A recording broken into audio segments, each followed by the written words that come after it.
श्रीमद् भागवत के 8वें स्कंध में वर्णित गजेंद्र मोक्ष की कथा, जो एक जीव के अहंकार, संसार के मोह और अंततः ईश्वर की शरणागति का एक अद्भुत दर्शन है। आइए इस पावन कथा को विस्तार से समझते हैं। क्षीर सागर के बीच में एक अत्यंत सुंदर त्रिकूट पर्वत था।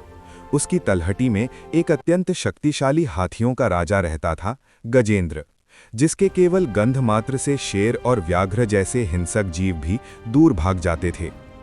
एक दिन गजेंद्र अपनी पत्नियों और बच्चों के साथ विशाल सरोवर के पास पहुंचा।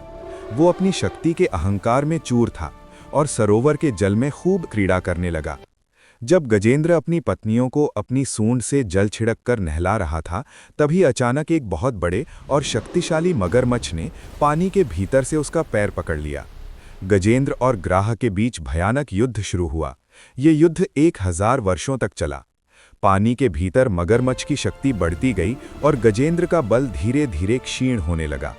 जब उसके परिवार और साथियों ने देखा कि गजेंद्र हार रहा है, तो वे भी एक एक कर उसे अकेला छोड़कर चले गए। जब वो बिल्कुल असहाय हो गया और उसका शरीर पानी में डूबने लगा, तब उसे बोध हुआ कि संसार का कोई भी संबंधी या शारीरिक बल उसे मृत्यु से नहीं बचा सकता। उसका अहंकार टूट गया। तब उसे अपने पूर्व जन्म यानी राजा इंद्रद्युम्न के पुण्य से भगवान विष्णु की स्तुति याद आई। उसने सरोवर से एक कमल का फूल अपनी सूंड में लिया, उसे ऊपर की ओर उठाया और अत्यंत आर्त स्वर में भगवान को पुकारा। नमो नमस्ते खिल कारणाय, निष्कारणाय अद्भुत कारणाय। अर्थात, हे समस्त जगत के निराकार प्रभु, मैं आपकी शरण में हूँ। जैसे ही गजेंद्र ने हृदय से पुकारा, भगवान विष्णु वैकुंठ में अपनी सभा छोड़कर नंगे पैर दौड़ पड़े। भगवान ने देखा कि गजेंद्र डूब रहा है। उन्होंने अपनी करुणा से उसे जल से बाहर निकाला।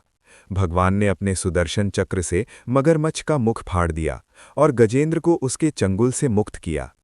मगरमच्छ वास्तव में हूहू नाम का गंधर्व था, जिसे श्राप मिला था, और गजेंद्र इंद्रद्युम्न नाम का राजा था।